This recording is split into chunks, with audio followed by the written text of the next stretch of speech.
ప్రతిపక్షాలపై మాజీ మంత్రి కొడాలి నాని సెటైర్లు వేశారు. బీజేపీ వదినమ్మ, కాంగ్రెస్ చెల్లెమ్మలతో చంద్రబాబు కుట్రలు కుతంత్రాలకు తెరలేపారంటూ కామెంట్ చేశారు.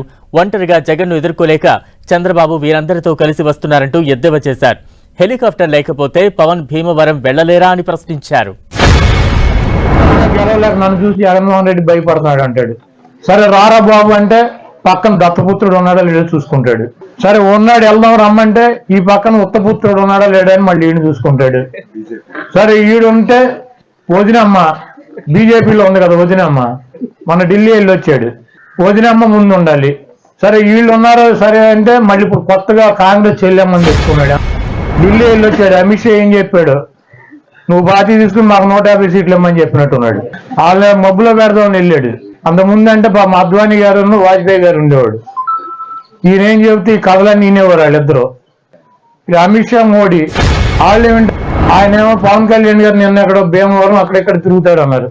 ఆయన విజయవాడ నుంచి వెళ్తాకి భీమవరం వెళ్తాకి హెలికాప్టర్ మాట్లాడుకున్నాడంట.